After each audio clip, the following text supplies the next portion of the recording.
J'ai toujours été à la quête de justice et notamment à la situation, aux conditions des femmes.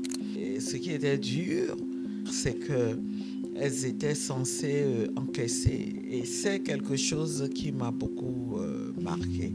Ça m'a coûté de passer presque 24 heures en gendarmerie. J'ai un tempérament qui me permet pas de me taire.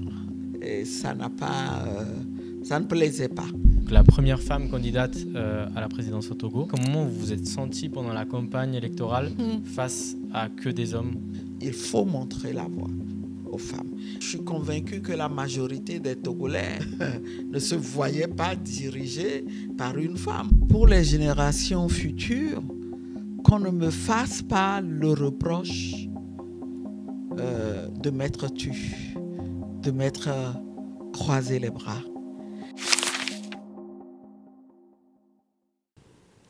Du coup, bonsoir, Madame Adjamago Johnson. Merci beaucoup d'avoir accepté cette interview. Vous êtes, entre autres, docteur en droit, militante des droits humains, politicienne, première femme candidate à une élection présidentielle au Togo.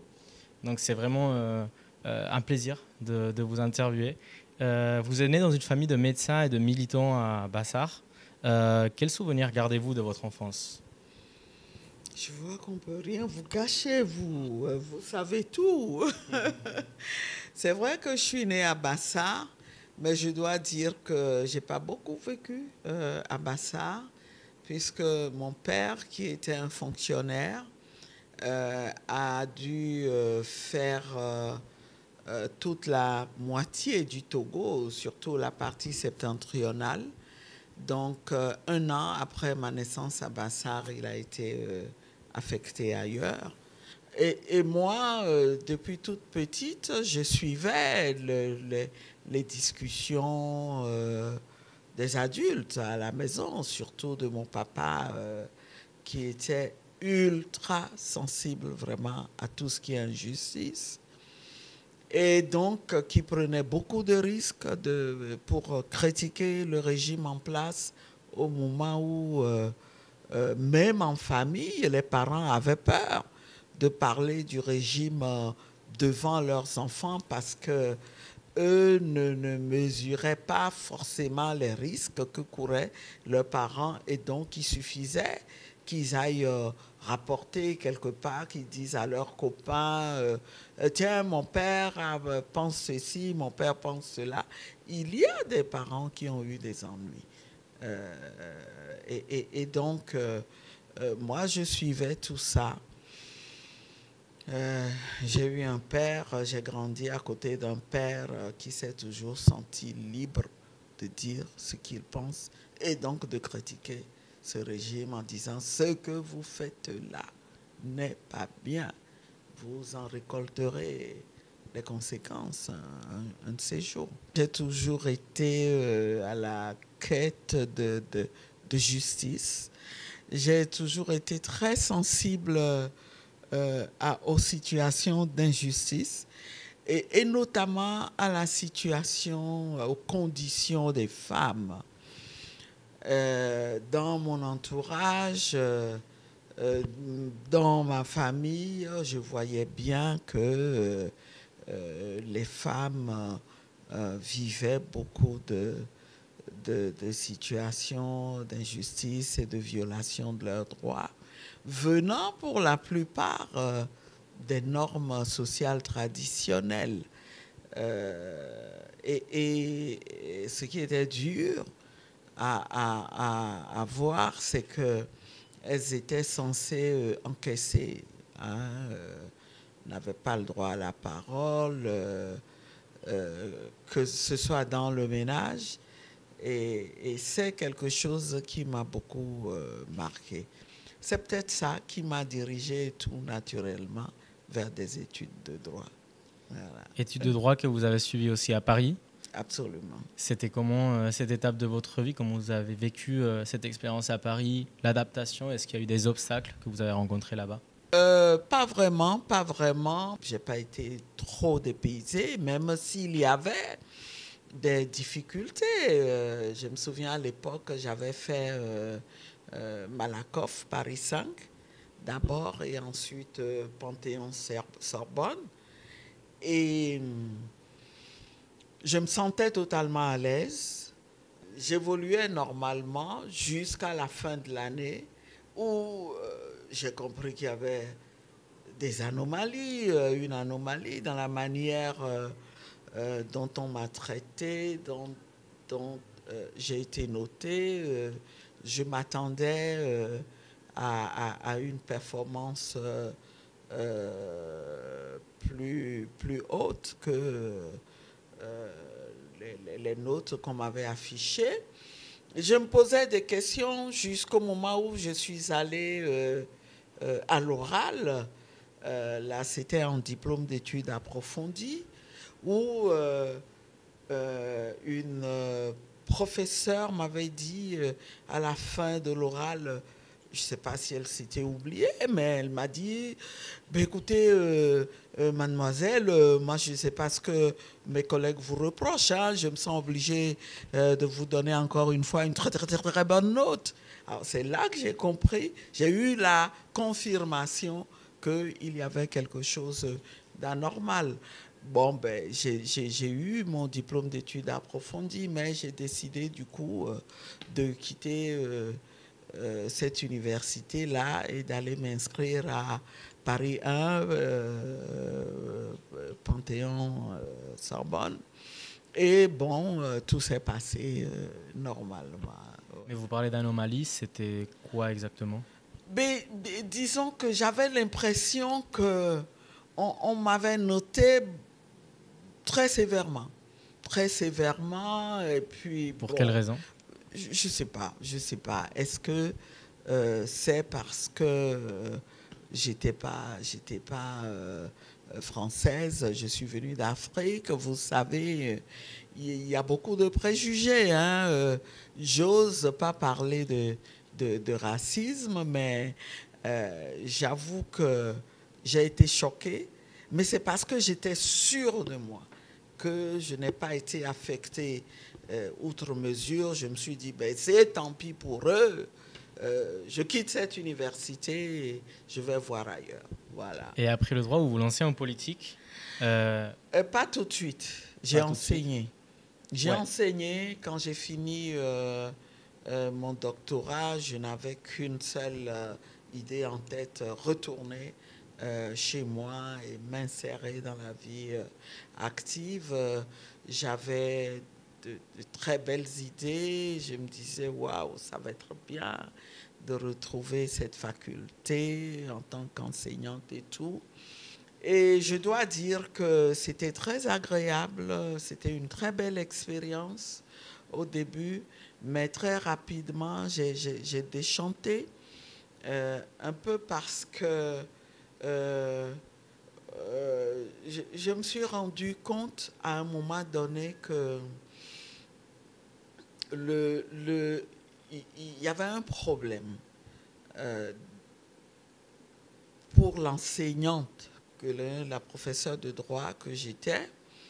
Je me suis rendu compte que j'étais sur une matière qui n'avait pas beaucoup de prise sur le vécu des populations. Il y avait les lois, mais dans la réalité... Absolument, absolument.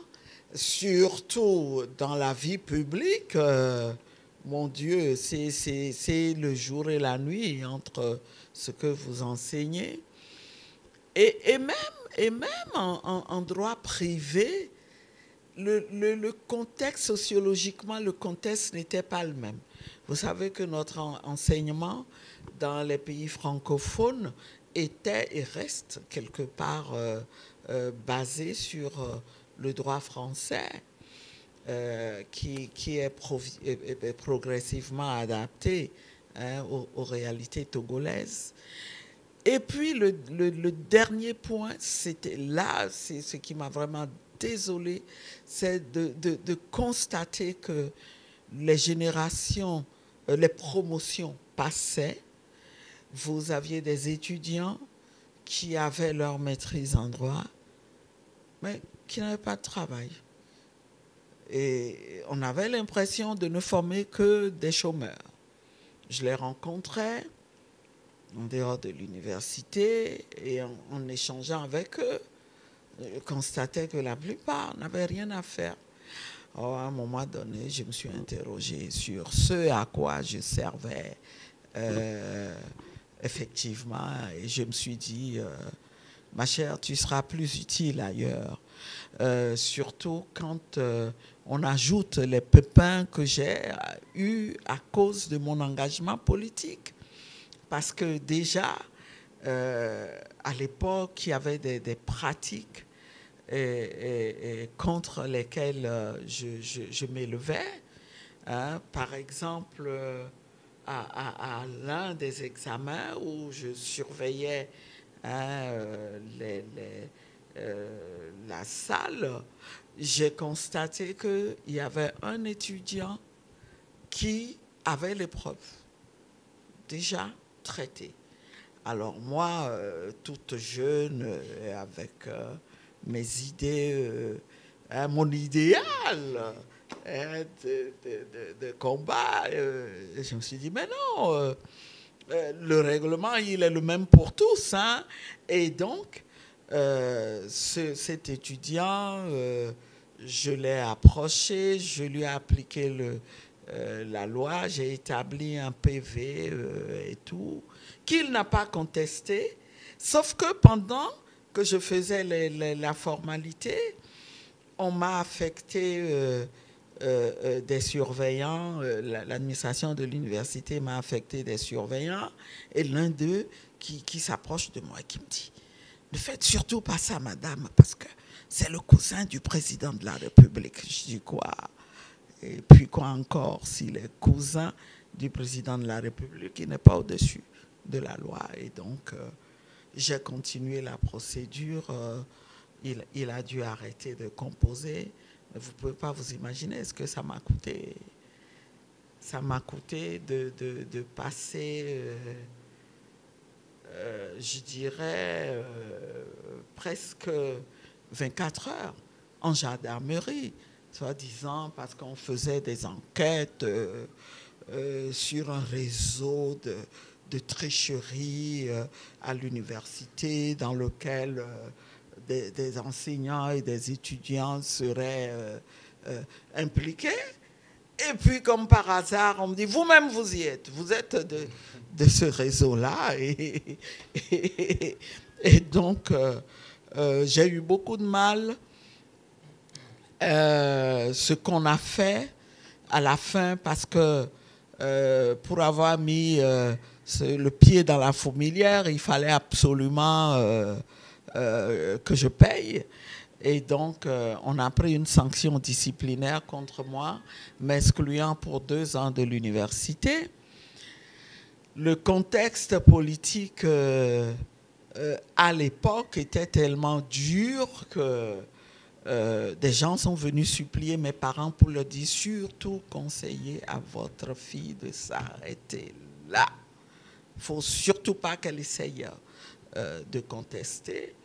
Mais bon, j'ai résisté et j'ai demandé à être réintégré plus tard à l'université parce que ça coïncidait aussi un peu avec la fin des années 80, le début des années 90, où les mouvements de revendication ont commencé.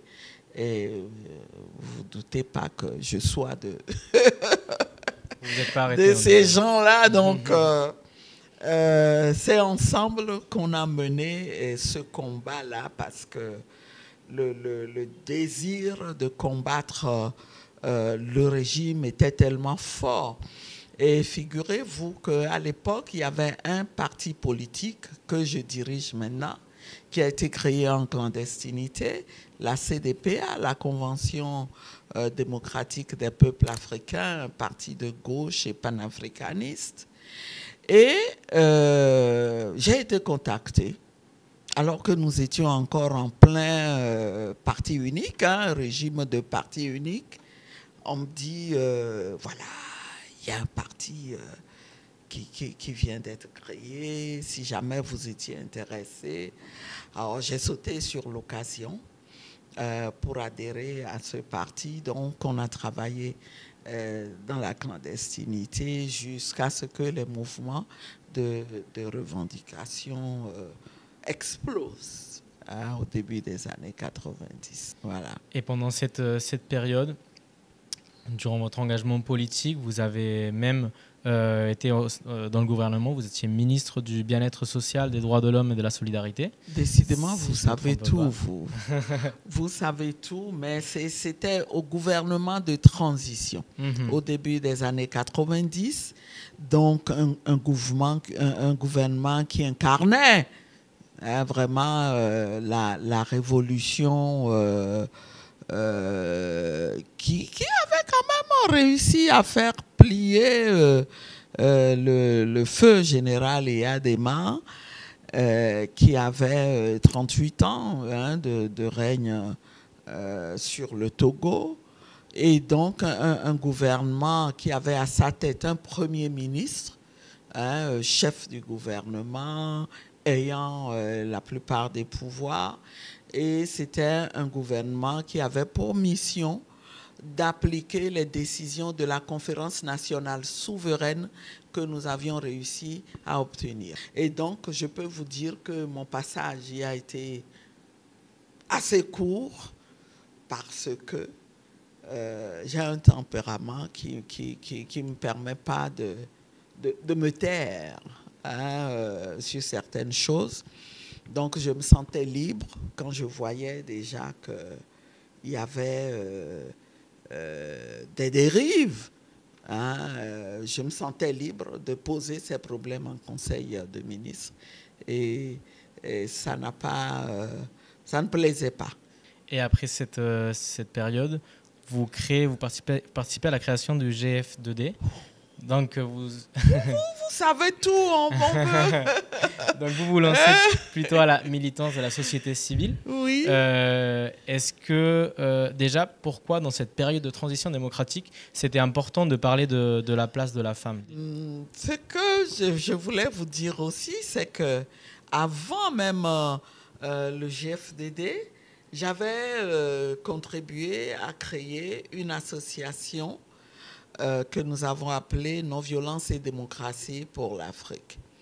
Et c'est au titre de cette association que j'ai été déléguée à la conférence nationale souveraine. Ensuite, ce qu'il faut savoir, c'est que dans le mouvement qui a conduit à imposer une conférence nationale souveraine, il y avait les femmes au sein de ce mouvement-là, et nous étions déjà de ce mouvement. Le collectif des associations féminines avait marqué vraiment l'histoire du Togo en ce moment précis. Nous étions avec les hommes et même avec ceux qui ont créé des partis politiques après qu'on ait obtenu la charte des partis politiques qui consacrait la fin du monopartisme.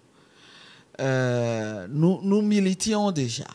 Et nous étions un certain nombre à nous poser la question de savoir, mais pourquoi donc les femmes s'engagent autant dans ce mouvement et qu'attendent-elles de la démocratie que nous appelions de tous nos voeux? Nous étions emportés dans la spirale des revendications et on n'a jamais eu le temps de marquer une pause pour répondre à ces questions-là et avoir une plateforme qui soit propre aux femmes au moment où il sera question de s'asseoir autour d'une table. Donc nous étions un certain nombre à poser la question au sein du CAF, le collectif des associations féminines. Et donc, nous nous étions dit, il faut qu'on arrive à réfléchir parce qu'on ne peut pas agir dans la masse. Formons un petit groupe qui sera un groupe de réflexion et nous dégagerons quelque chose que nous présenterons à l'ensemble des femmes du mouvement pour que le moment venu, nous ayons notre mot à dire. Nous pensons qu'il ne peut y avoir de démocratie sans les droits des femmes, sans notamment le sacré droit de participation des femmes aux prises de décision publiques et sans que les dirigeants ne prennent des mesures pour d'abord reconnaître aux femmes des droits au même titre que les hommes et pour assurer le respect de ces droits-là. C'est comme ça qu'à partir de ce groupe de réflexion, au lendemain de la démission du premier gouvernement de transition, avec quelques amis, nous nous sommes dit, bien, on a un peu plus de temps maintenant, les mouvements se sont calmés un peu, et bien mettons-nous à travailler sur la création d'une association. Donc on a conçu le document de base, une sorte de manifeste que nous avons appelé Femmes autrement. Et donc, c'est comme ça que progressivement, on est arrivé à mettre sur pied le GFDD, entendu le groupe de réflexion et d'action Femmes, Démocratie et Développement. Une organisation qui existe encore, qui fonctionne bien, de manière démocratique, et à la tête de laquelle beaucoup de collègues, j'en étais la première secrétaire générale, mais je peux dire que nous en avons eu au moins une dizaine à ce jour. Voyez-vous, les femmes, quand elles le veulent, on donne une leçon de démocratie, non seulement à toutes les organisations de la société civile, mais à nos dirigeants aussi. C'est tout ce que nous demandons au Togo, que les équipes tournent, qu'on laisse aux populations le droit de vraiment choisir leurs dirigeants. Et c'est le mal du Togo à ce jour. Ce pourquoi nous avons combattu. Et justement, vous revenez en 2010 à la politique, vous vous présentez au présidentiel, donc la première femme candidate à la présidence au Togo. Déjà, comment vous vous êtes sentie pendant la campagne électorale face à que des hommes, en étant la seule femme? D'abord, il faut vous dire que c'est quelque chose qui est arrivé sans que je ne m'en aperçoive. Je ne m'attendais pas à ça. Parce qu'il faut dire qu'en dehors de ma casquette de militante des droits des femmes, et donc bien ancrée dans la société civile, pour moi, c'était indispensable de poursuivre mon engagement politique aussi, puisque j'avais déjà adhéré au parti dont je vous ai parlé, la CDPA en clandestinité, la CDPA qui a régularisé sa situation lorsque on a adopté la charte des partis politiques, et donc je suis restée militante de la CDPA. Je militais activement au sein de la CDPA, en même temps que j'étais engagée dans la société civile. Et donc, mes camarades de la CDPA savaient et savent tous que ma première passion, c'est les droits des femmes. Et j'assumais mes responsabilités de militante. J'ai pas eu, j'étais au bureau directeur, mais on m'a placé à l'implantation du parti. Ensuite, j'ai assuré la coordination des femmes. Je pense que j'en étais là en 2010, lorsque on m'invite à discuter avec le secrétaire général du parti et ses secrétaires généraux adjoints qui me disent tiens, on a pensé à toi comme candidate à l'élection de 2010, et nous étions à 3 mois à peu près de ces élections. Je vous assure que ça m'est tombé sur la tête. Et ma première réaction a été de dire pourquoi moi? C'est non. Mais je me suis souvenu de mes actions au sein de la société civile. Je me suis souvenu de ce que le cheval de bataille du GF2D, c'était aussi que les femmes participent aux prises de décision, parce que nous avons reconnu que c'est un droit fondamental. Et on avait déjà commencé des actions de sensibilisation, de formation des femmes qui devaient être candidates. Alors, j'ai réfléchi tout de suite, je me dis, à vous maintenant. Dis donc, tu te rends compte? Si tu dis non, de toute façon, ça se saura.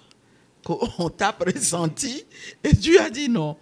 Mais quelle crédibilité auras-tu donc devant ces femmes-là que tu formes? Elles risquent de te jeter à la figure. Le discours, c'est bien beau, mais la pratique est encore mieux. Alors, donc, c'est comme ça que je me suis trouvée coincée et obligée d'assumer, en me disant aussi, finalement, c'est peut-être pas plus mal.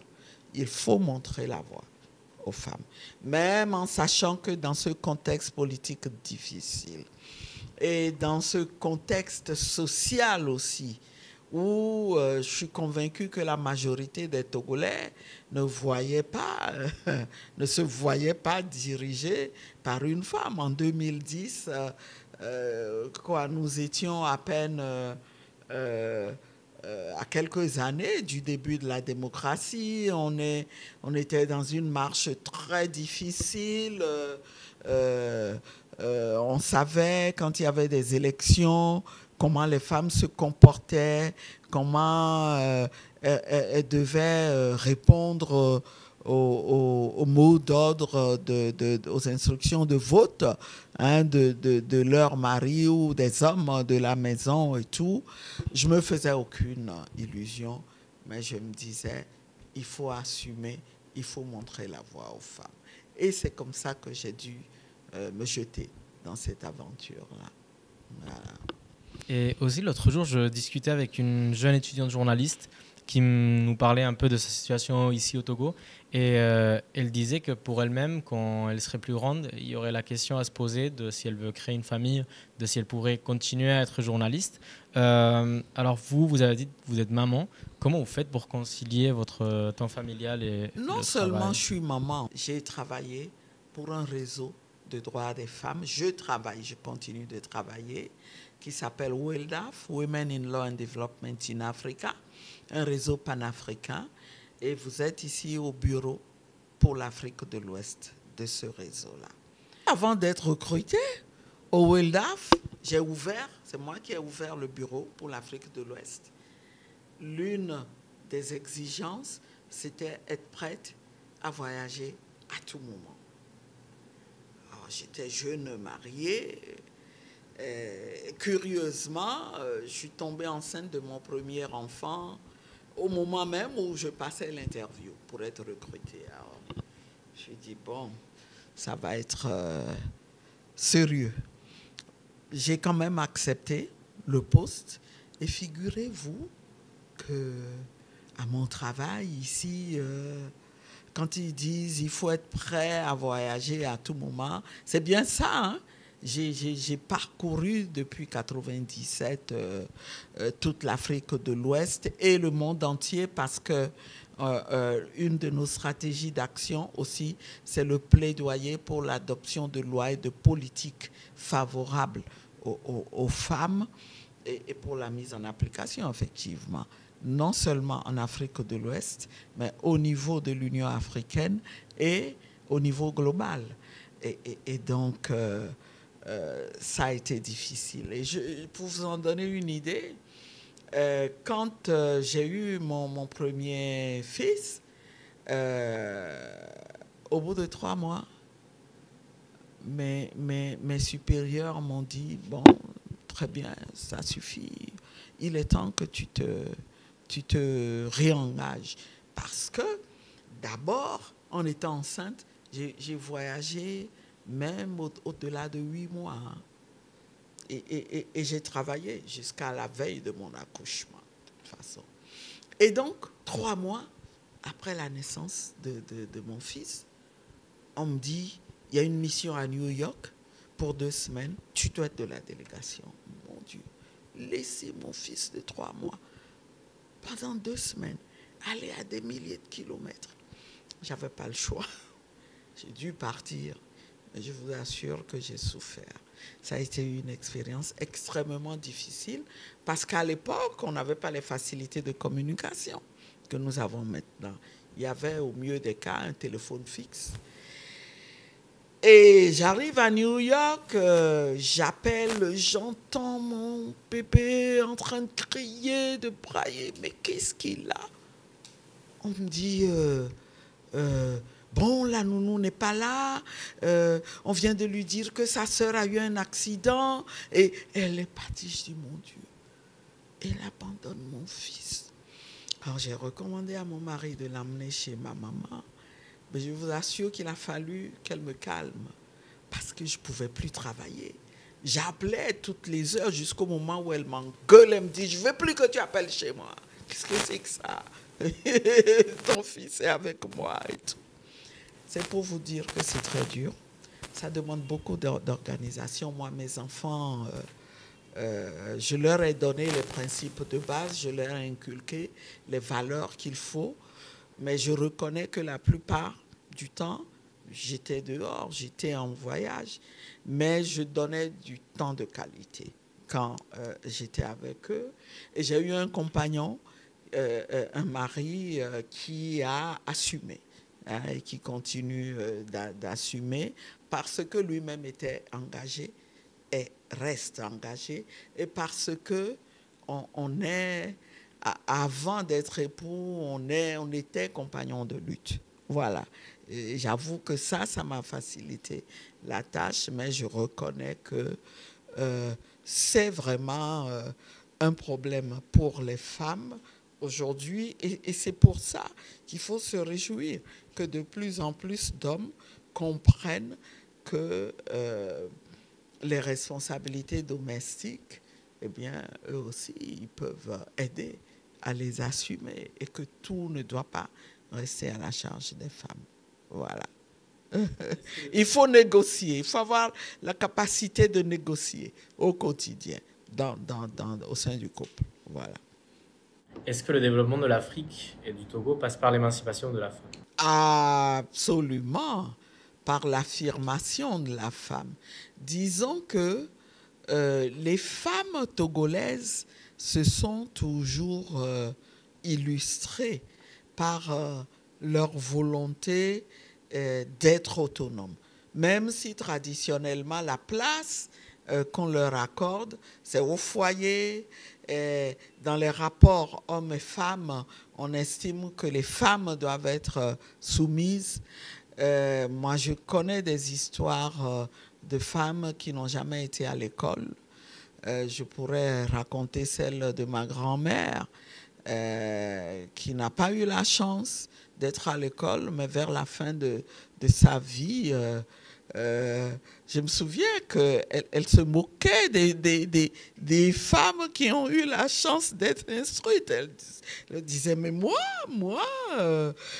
Dédévi, j'ai jamais mis les pieds à l'école, mais je ne peux pas être aussi bête que celle-là, entre guillemets, parce que c'est quelqu'un qui avait conscience de ses droits et qui savait se défendre, qui ne se laissait pas piétiner. Elle est restée mariée jusqu'à la mort de son mari, mais elle racontait comment elle arrivait à naviguer entre les normes pour ne pas se laisser piétiner. Et donc, il y a ce défi. Il y a ce défi que les femmes doivent relever, s'engager dans la vie publique, dans la vie professionnelle, comporte des contraintes, mais il faut vouloir assumer et on trouve toujours le moyen de concilier la vie familiale et la vie publique. Voilà. J'ai 2 dernières questions. D'abord, maintenant vous êtes du coup coordinatrice sous-régionale du WILDAF Afrique du Sud-Ouest. De l'Ouest, pardon. Donc, vous avez une partie de militance de la société civile, mais vous êtes aussi député à l'Assemblée nationale. Donc, ma question, c'est Est-ce que, d'après vous, le changement pour le Togo, pour un Togo meilleur, passe par les institutions ou plutôt par le peuple et donc la société civile? Ça passe beaucoup par le peuple et la société civile. Parce que pour l'instant, les institutions au Togo sont noyautées. Les institutions sont noyautées. Nous ne sommes pas encore en démocratie. Nous avons affaire à un régime qui instrumentalise tout et qui est arrivé à verrouiller toutes ces institutions. En entrant à l'Assemblée nationale, j'ai conscience de ce que c'est véritablement une bataille que je dois y livrer pour contribuer aussi de cette manière-là à libérer les institutions, à leur faire remplir leur rôle d'institution républicaine au service de la société, pas au service d'un clan, mais au service des Togolais et de la République. Et du coup, dernière question, qu'aimeriez-vous que les générations futures retiennent de votre carrière et de votre parcours? J'aimerais, pour les générations futures, qu'on ne me fasse pas le reproche de m'être tu, de m'être croisé les bras. Et qu'on dise de moi, elle a fait ce qu'elle a pu, elle a fait sa part. Et j'aimerais pouvoir aller rendre compte aussi dans l'au-delà, parce que j'y crois. Je sais qu'il y a une vie dans l'au-delà, je sais qu'il y a un Dieu. Je suis catholique croyante et tout ce que je fais, je considère que ça fait partie de ma contribution au gouvernement de ce monde. Dieu qui a fait le monde continue de le créer et a besoin des hommes. Et donc, c'est la contribution que j'apporte. Et mon rêve, c'est d'avoir quelques secondes de lucidité avant de partir et de pouvoir me dire, oui, va en paix, tu as fait ce que tu as fait.